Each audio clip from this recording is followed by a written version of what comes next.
धनवंता नहीं कोई, धनवंता सोई जानियो जग राम नाम धन होए। इस संसार में वैसे अनेक अनेक धर्म हैं, अनेक अनेक शास्त्र हैं, और हर शास्त्रों में मानव जीवन को बड़ा ही बहुमूल्य बताया गया। विद्वान तो ऐसा बताते हैं कि बड़े भाग्य मानुष तन पावा, सुर दुर्लभ सदग्रंथन गावा। इस मानव देह को बड़ा ही अनमोल रत्न बताया गया, लेकिन हम लोगों ने इस अनमोल हीरा के साथ में किया क्या? तूने हीरा, तूने हीरा लुटाए दियो छपरे में, तूने हीरा लुटाए दियो छपरे।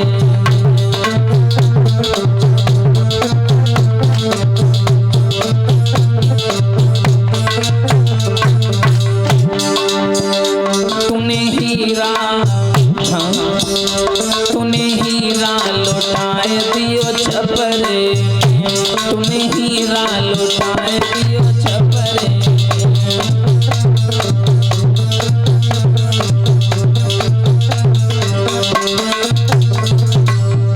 कैसे भैया?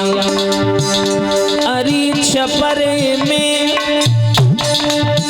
भैया, छपरे में, छपरे में तूने हीरा, तूने हीरा लुटाए दियो छपरे।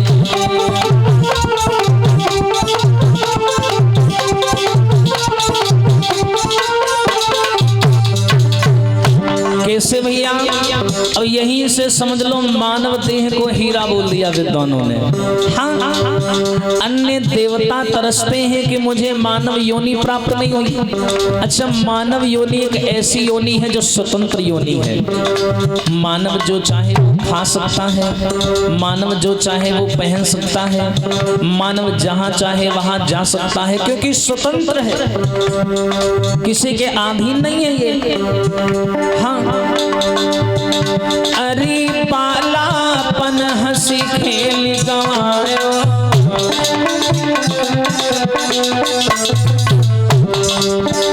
अरे जवानी में तू खूब इतरायो,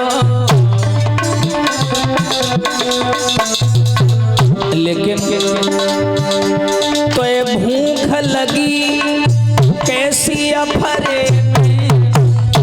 हाँ, तो ये भूख लगी कैसी अफरे में, तूने हीरा गवाए दियो छपरे में।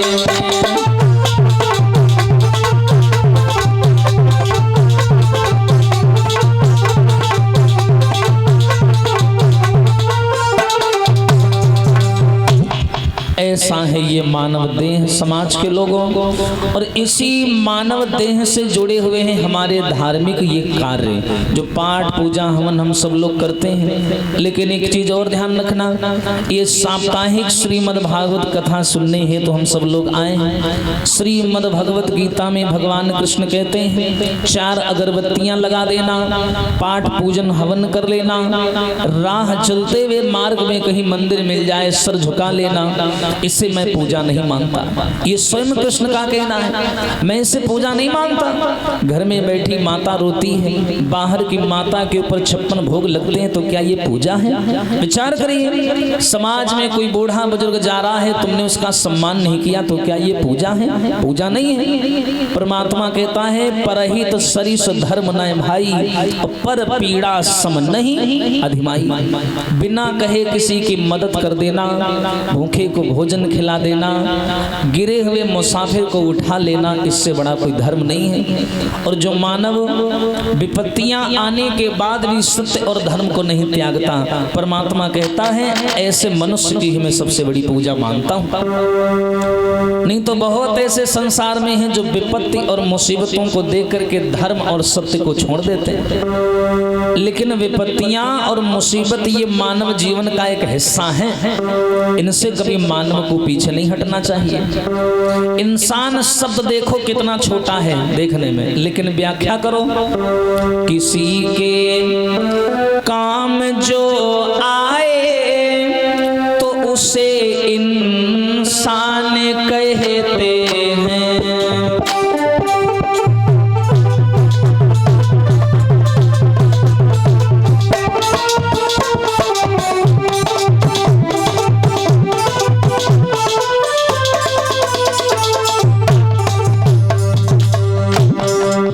मानव शब्द को अगर देखा जाए तो इसकी व्याख्या समाज के लोगों बहुत बड़ी।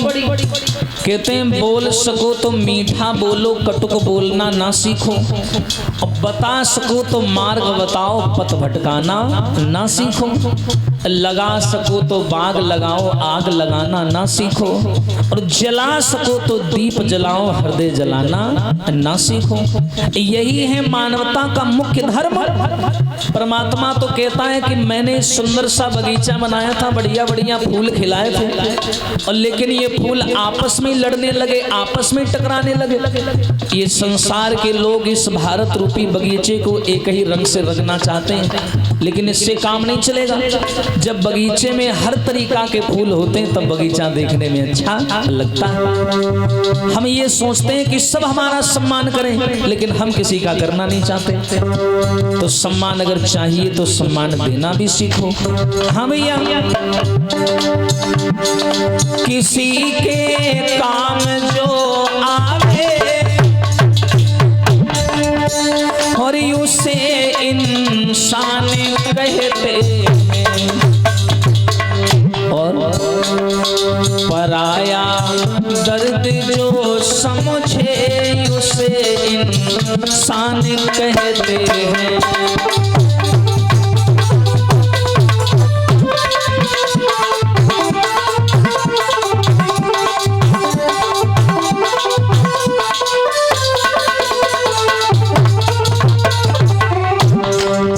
कितनी सुंदर बात बताई गई। कहते हैं किसी के काम जो आए उसे इंसान कहते हैं, और पराया दर्द जो समझे उसे इंसान कहते हैं। अगर गलती रुलाती है तो राहें भी दिखाती, ये मानव गलती का पुतला, गलतियां हो ही जाती। ये मानव गलती का पुतला, गलतियां हो ही जाती हैं, लेकिन जो गलती कर सुधर जाए उसे इंसान कहते हैं।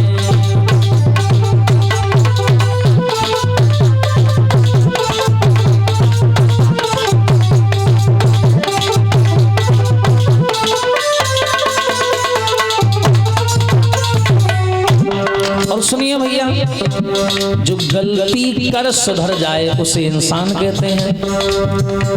भागवतें हर जगह हो रही हैं, सत्संग हर जगह हो रहा है। ये धर्म की लड़ाई आज से नहीं, लाखों करोड़ों वर्षों से ये हिंदू समाज लड़ती आ रही है। लेकिन दुख इस बात का है, गली गली में भागवत हो रही है, गली गली में सत्संग हो रहा है, बढ़िया बढ़िया बातें बताई जा रही हैं, चुन चुन करके वक्ता बुलाए जाते हैं, लेकिन इतने धर्म होने के बाद भी मानव की समस्याओं का समाधान नहीं हो पा रहा। मानव आज भी उतना ही परेशान है, आज भी उतना दुखी है।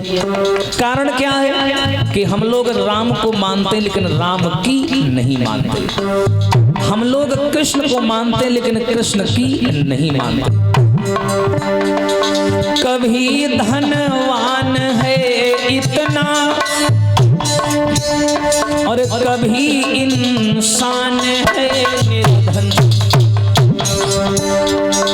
कभी सुख है कभी दुख है, इसी का नाम है जीवन। आदमी के जीवन में कभी अच्छाई कभी बुराई, ये तो कुदरत के नजारे हैं। अब प्यासे तो कभी वो भी रह जाते हैं जो दरिया के किनारे हैं। जो मुश्किल में ना घबराए उसे इंसान कहते हैं।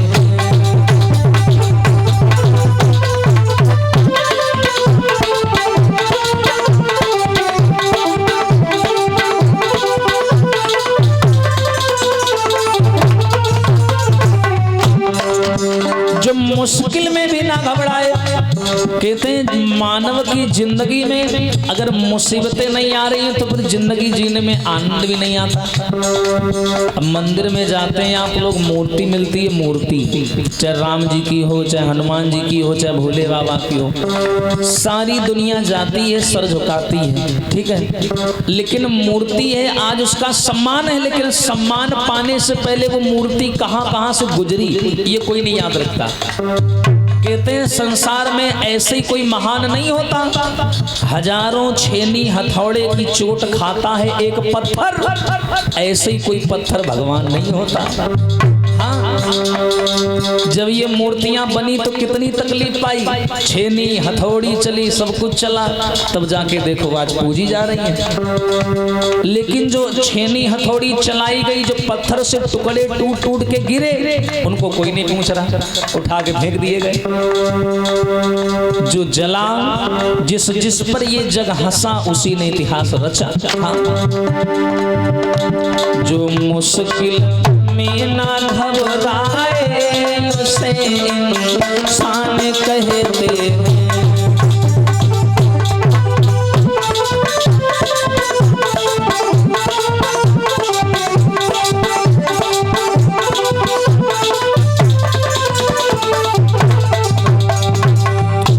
पराया दर्द जो समझे उसे इंसान कहते हैं, और किसी के काम जो आए उसे इंसान कहते हैं। मानव को पराये हित में जीवन जीना चाहिए, लेकिन अब का माहौल कैसा है, ना जाने क्यों आदमी से जल रहा है आदमी, और ना जाने क्यों आदमी से कट रहा है आदमी। कोई किसी के पास 2 मिनट बैठ के बात नहीं करना चाहता। अगर राह चलते सवेरे तुम किसी से राम राम कर दो तो लोगों को लगता है कि राम राम कर रहा है, पक्का इसको कोई मतलब होगा, या तो पैसे उधार मांगेगा या मोटरसाइकिल मांगेगा, यही काम होगा इसको। ये हो गया है। अब तो किसी से राम राम करो उसमें भी डर लगता है, कहीं ऐसा ना हो ये हमको स्वार्थी समझ ले। लेकिन ये सत्य है, कहते हैं स्वार्थी का कभी भला नहीं होता और परमार्थी का कभी बुरा नहीं होता। लेकिन आदमी नास्तिक बनता कब है, कहते हैं जब तक मानव की इच्छाएं पूरी होती रहती हैं तब तक वो भगवान को मानता रहता है। और जब मानव के जीवन में तूफान आता है, दुख आती हैं, मुसीबतें आती हैं, तो एक निश्चित सीमा तक वो भगवान को मानता है। लेकिन जब उसकी इच्छाएं पूरी नहीं होती तो वो भगवान का विरोधी बन जाता है, भगवान को भला बुरा कहने लगता है। लेकिन इस मानव की सबसे बड़ी कमी है, इस मानव के जिंदगी में अगर कोई लाभ होता है तो कहता है मेरी वजह से हुआ, और इस मानव की जिंदगी में जब कोई नुकसान होता है तो कहता है भगवान जिम्मेदार है।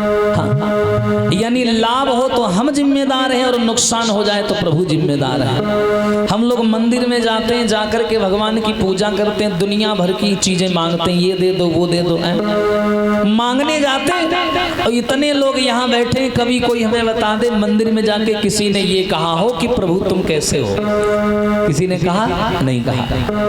कभी उनका भी हाल चाल पूछ लिया करो।